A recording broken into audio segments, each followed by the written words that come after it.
Time is the greatest doctor, अर्थात सबसे बड़ा डॉक्टर दुनिया में कौन है आप जानते हैं? समय सबसे बड़ा डॉक्टर है, जिसके कारण बड़ी से बड़े जख्म भर जाते हैं, समय भर देता है। आज जो मैंने टॉपिक लिया है वो इनकरेक्ट और करेक्ट का है। पहले मैंने इनकरेक्ट यानी गलत सेंटेंस लिखे, फिर मैंने उनको सही करके लिखा है। कैसे गलतियां निकालें इसमें से, ये मैंने बताया है। इससे भी पहले मैं आपको एक बहुत जरूरी बात बताना चाहता हूं कि डिग्री 3 होती है। एक तो पॉजिटिव डिग्री, कंपैरेटिव डिग्री और सुपरलेटिव डिग्री। लेकिन हर एक कोई व्यक्ति ये बात नहीं जानता कि इनकी जो मैंने 2 लिखी हैं, ये 2-3, उसकी कंपैरेटिव और सुपरलेटिव डिग्री क्या होगी। तो मैं बताता हूं। हम समझते हैं कि गुड शब्द की 3 डिग्रीज होती हैं। गुड तो पॉजिटिव है, कंपैरेटिव इसकी बेटर है और सुपरलेटिव है बेस्ट। ऐसे ही हम बैड की समझते हैं, वर्ज वर्स्ट, बैड की। लेकिन देखिए और 20 शब्द इससे जुड़ जाते हैं और उसकी भी वही सुपरलेटिव और कंपैरेटिव डिग्री होती है। जैसे गुड की तो हम जानते हैं, वेल की भी यही होती है, WELL, उसका अर्थ भी अच्छा है। वेल, बेटर, बेस्ट, ये इसकी सेम है। गुड की और वेल की तीनों डिग्री एक जैसी है, बल्कि कंपैरेटिव डिग्री और सुपरलेटिव डिग्री एक ही है। बैड, इविल, इल, इसकी 3 शब्द है। ये शब्द तो लोग जानते हैं, लेकिन इनकी जो है कंपैरेटिव डिग्री और सुपरलेटिव डिग्री नहीं जानते। मैं बताता हूं। बैड बुरा, इविल बुरा, इल बुरा, पॉजिटिव डिग्री। लेकिन इसकी कंपैरेटिव डिग्री है वर्ज, WORSE, वर्ज माने उससे बुरा, और वर्स्ट माने सबसे बुरा। ऐसे ही वेल अच्छा, उससे अच्छा बेटर, बेस्ट सबसे अच्छा। तो ये मुझे डिग्रीज आज बतानी जरूरी थी। अब मैं सेंटेंस लेता हूं इनकरेक्ट और correct. Incorrect sentence, I have no any money. I have no any money, इसको देखें ध्यान से। एनी शब्द को, एनी से पहले कभी भी नो का प्रयोग नहीं होगा। एनी से पहले नो का प्रयोग नहीं होगा, नॉट का प्रयोग होगा। नॉट करेक्ट है, सही है। इसके बाद है incorrect sentence, the pen is mighty than the sword. Pen is mighty than the sword. अब इसमें देखें कि इसका अर्थ क्या बैठ रहा है। उसकी अपेक्षा, तलवार की अपेक्षा पेन अधिक शक्तिशाली है, ये कहने का अर्थ है। लेकिन देखिए इसका अर्थ ठीक नहीं बैठ रहा है, क्योंकि देन शब्द लगा हुआ है और देन अपेक्षा को कहते हैं। इसमें दोनों की तुलना अगर है, देन शब्द लगा हुआ है, तो अर वाली फॉर्म आएगी। जैसे द पेन इज माइटी, शक्तिशाली है, और अपेक्षा कर कैसे लगा दो, शक्तिशाली है नहीं।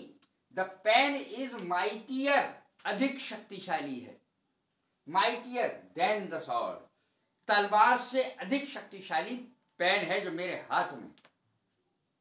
कलम की ताकत तलवार से ज्यादा होती है। The pen is mightier than the sword, sword माने तलवार। तो और माइटी माने शक्तिशाली, माइटियर माने होता है उससे अधिक शक्तिशाली, और माइटीएस्ट माने सबसे अधिक शक्तिशाली। अब मैं अगला सेंटेंस लूंगा, incorrect, he is a richest man of the city. He is a richest man of the city.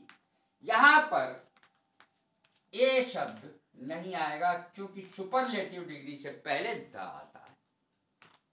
ए शब्द नहीं आएगा, एक अक्षर नहीं आएगा। ए क्या आएगा, द आएगा। तो ए गलत है, द सही है। He is the richest man of the city, वह शहर का सबसे अमीर आदमी है। अगला देखें, incorrect, I did not write the letter yet. मैंने अभी तक लेटर नहीं लिखा। अब क्या होना चाहिए, मैंने अभी तक लेटर नहीं लिखा, ये तो कोई सेंस ही नहीं बन रहा। लिखा पास्ट का, I did not write the letter, ये नहीं आएगा येट, बल्कि ये आएगा मैंने अभी तक लेटर नहीं लिखा है, मैंने लेटर यानी पत्र अभी तक नहीं लिखा है, तो अर्थात प्रेजेंट परफेक्ट टेंस आएगा। I have not written the letter yet, मैंने अभी तक लेटर नहीं लिखा है। इसमें था I did not write the letter yet, I did not write the, वैसे भी येट का प्रयोग परफेक्ट टेंस में होता है, प्रेजेंट परफेक्ट में। तो I did not write the letter yet ये गलत है, और I have not written the letter yet ये सही है।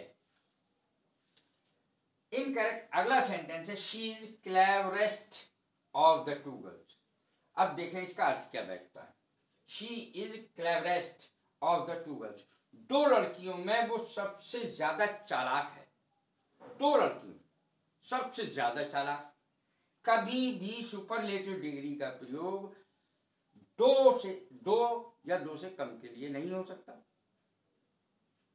क्लेवरेस्ट शब्द का प्रयोग दो से अधिक के लिए होगा हमेशा, दो के लिए नहीं हो सकता। She is cleverer of the two girls, वो दोनों लड़कियों में से ज्यादा चालाक है। ये क्लेवरर शब्द का प्रयोग होगा, क्लेवरेस्ट गलत है। अब अगला देखें incorrect, the train left before we reach the station, the train left, train चली गई, before we reach the station, हमारे स्टेशन पहुंचने से पहले। अब देखिए इसको, इसका नियम क्या है और कैसे ये सेंटेंस गलत। द ट्रेन हैड लेफ्ट आएगा, पास्ट परफेक्ट टेंस का प्रयोग होगा पहले और फिर पास्ट इंडेफिनिट का प्रयोग होगा। द ट्रेन हैड लेफ्ट चली गई थी, before we reach the station हमारे स्टेशन पहुंचने से पहले। द ट्रेन हैड लेफ्ट कार्य पहले हो गया, ये पास्ट परफेक्ट है, और वो पास्ट इंडेफिनिट है, हम बाद में पहुंचे, ट्रेन पहले चली गई। The train had left before, before माने पहले। तो इस प्रकार से पहले सेंटेंस में हैड प्लस वर्ब की थर्ड फॉर्म आएगी, क्योंकि ये पास्ट परफेक्ट टेंस है। बिफोर के बाद पास्ट इंडेफिनिट आएगा, वी रीच्ड द स्टेशन, सीधे कर्ता के साथ वर्ब की सेकंड फॉर्म। अब है इनकरेक्ट अगला, ही इज द चीफेस्ट ऑफेंडर, अपराधी, ऑफेंडर माने अपराधी, चीफेस्ट माने प्रमुख। चीफ शब्द का कभी सुपरलेटिव डिग्री है कंपैरेटिव डिग्री है ये, चीफ अपने आप में सुपरलेटिव डिग्री है। He is the chiefest offender, तो ऑफेंडर गलत है, नहीं चीफेस्ट गलत है, ऑफेंडर सही है, चीफेस्ट गलत है। क्यों गलत है? क्योंकि चीफ ही सुपरलेटिव डिग्री है, इसकी कंपैरेटिव और सुपरलेटिव डिग्री होती नहीं है, खुद में ही सुपरलेटिव है। He is the chief offender, वो मुख्य अपराधी है। He is the chief offender, वह मुख्य अपराधी है, चीफेस्ट गलत है। Incorrect, I am not as tall as him, गलत वाला सेंटेंस है गलत, I am not as tall as him. अब इसमें क्या गलती है? सही सा लग रहा है सेंटेंस, क्या गलती है? देखिए यहां पर इसमें गलती है हिम में, इसके स्थान पर ही का प्रयोग होगा, नॉमिनेटिव केस आएगा, क्योंकि उसके आगे इज लग सकता है। देखें, I am not as tall as he is, मैं इतना लंबा नहीं हूं जितना कि वह शब्द का इस्तेमाल हो रहा है, कर्ता वाला। I am not as tall as he is, हम हिम के आगे इज नहीं लगा सकते, इसलिए ही इज जिसमें लगा दें, यानी कर्ता वाले में लगा सकते। I am not as tall as he is, मैं इतना लंबा नहीं हूं जितना कि वो है। देखें, हिम यहां पर गलत है। तो ये मैंने आपको कई बातें बताई, मुझे लगता है कि आपको काफी पसंद भी आई होंगी और काफी अच्छा भी लगा होगा। यदि आपको ये मेरी वीडियो पसंद आई हो तो सब्सक्राइब करें, लाइक करें, शेयर करें। God bless you. Thank you very much.